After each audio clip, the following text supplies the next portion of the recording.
The enigmatic horror of Nahuales Ranch.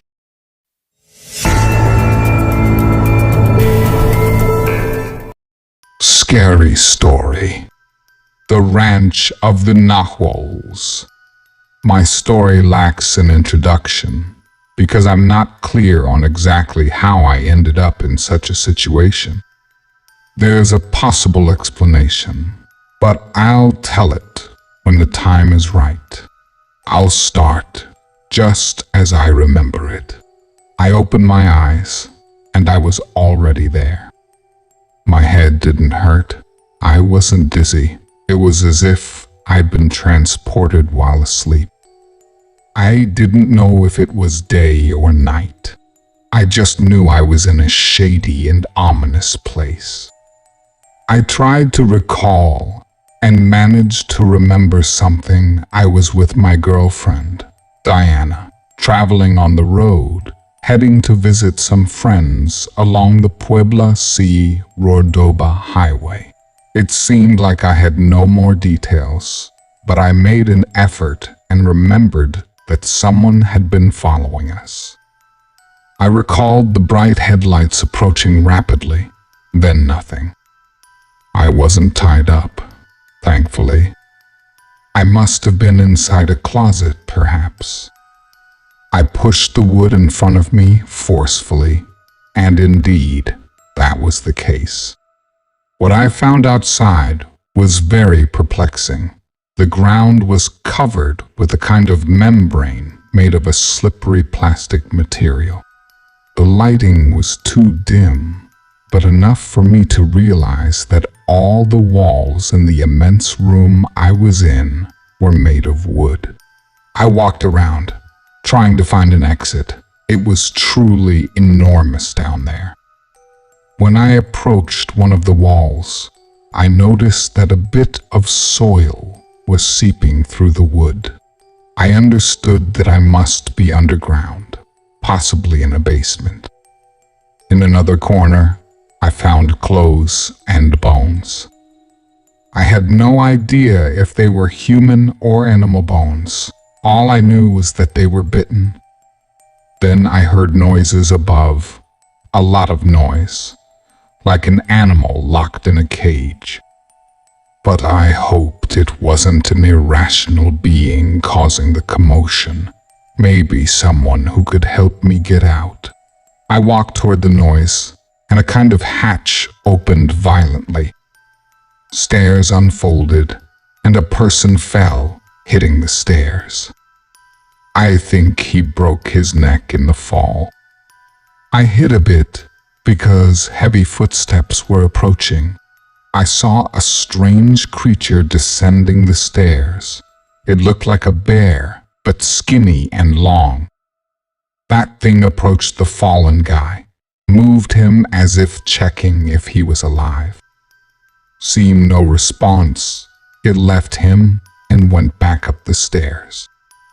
I was scared, not knowing what the heck that was, but I didn't want to stay to find out.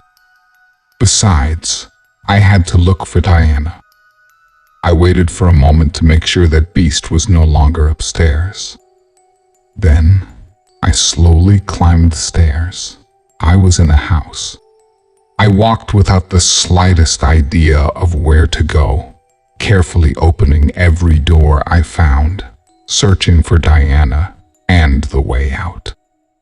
I managed to find the exit. I realized I was on a ranch.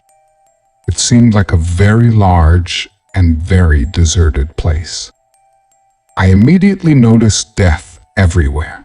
Dogs, horses, and cattle lay strewn about. It seemed they had met a brutal and violent end. I panicked. I wanted to shout my girlfriend's name, but I didn't want to attract the attention of the beast I had seen before. I was clear that if it attacked me, I would be dead. I started walking, exploring the surroundings of the ranch, always hiding as much as I could. Apart from the animal corpses, there was nothing else, not a single sound. I kept walking, paying attention to everything around me. My eyes remained alert as I walked towards the edges of the ranch, which were marked by extensive rows of oak trees. While walking, I came across a water well. There, the slender body of a middle-aged man floated. He wore denim pants and a checkered shirt. The body floated with open eyes, and it seemed to have been there for some days. It was face up. I didn't want to see more, as every horrifying discovery diminished my hope of finding Diana. I quickened my pace. The afternoon was soon turning into night, and I still had no idea where my girlfriend might be. Finally, I found one of Diana's sneakers with a bloodstain on the instep.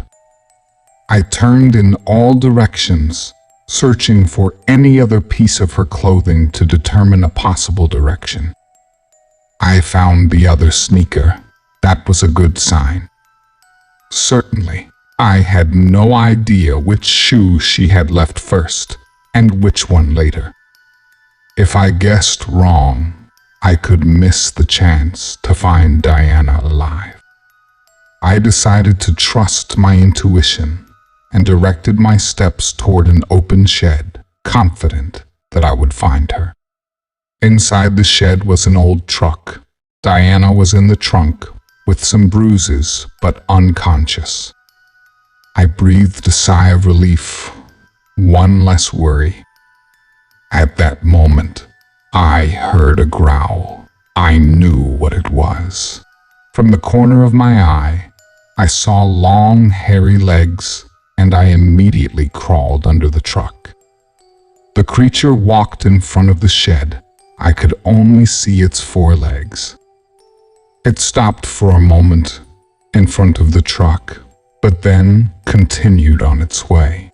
I waited a while before coming out from under the truck, not wanting that thing to return. When I finally emerged, I woke up Diana. Fortunately, she reacted, and we began to figure out how to escape the place. She also had no idea exactly where we were or how we ended up there. We decided to leave the shed. In the distance, we saw another creature, not the same one, somewhat different. Its skull was larger than a human's, and it had bent legs. Its arms were extremely long, and the most intimidating thing was that it walked on two legs. It was clear we couldn't wander around as if nothing was wrong. The only thing we could do was use the truck to escape from that ranch.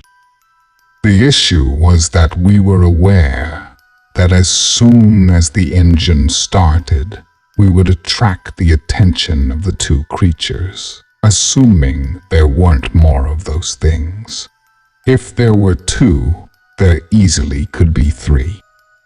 But the reality was that there was no other option, so we took the risk. We got into the truck. I started it and accelerated. As expected, those things pounced on us, hit the truck, and flipped it. We thought it was the end, but we heard a couple of gunshots. Then we saw the beasts fall to the ground, first one and then the other. They were dying, bleeding out. A man approached and helped us out of the vehicle. I thanked him, and he told us to follow him. We returned to the house from which I had come. I asked the man if, by any chance, there were more of those things. He said there possibly were, but they weren't nearby. They usually didn't counterattack every time he killed one or two. I asked for an explanation. He said that he had owned that ranch for many years, that one day a woman arrived who introduced herself as a witch and told him that the land would belong to her and her Nahuales.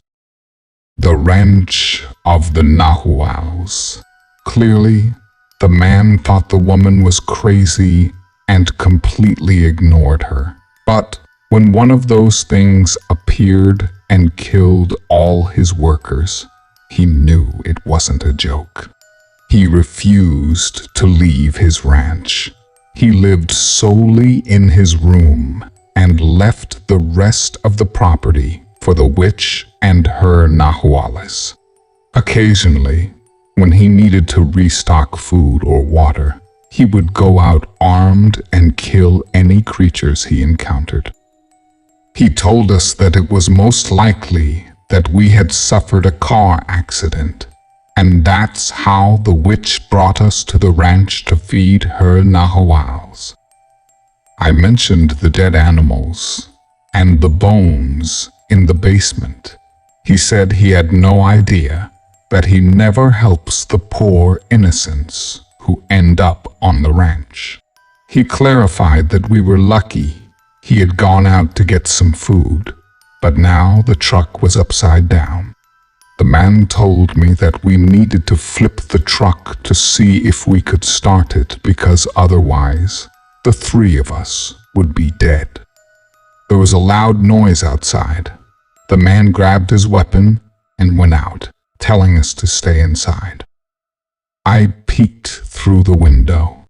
There was a huge, furious dog outside.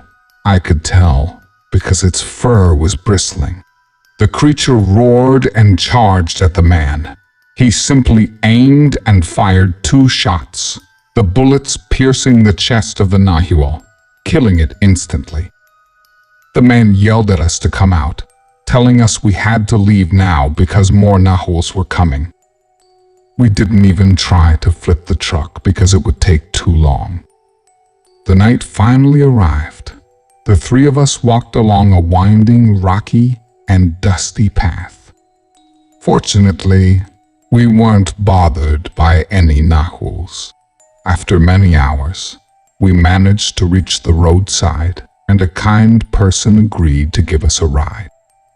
They dropped us off in the city. The man said he was going back to his ranch. I have no idea if he actually did. Thank you for joining us for this spine-tingling story. We hope you found it both thrilling and thought-provoking. If you enjoyed this video, please consider participating in our channel by subscribing, liking, and sharing it with your friends. Your support goes a long way in helping us create more engaging content for you. Goodbye, and may you always tread carefully in the world of the unknown.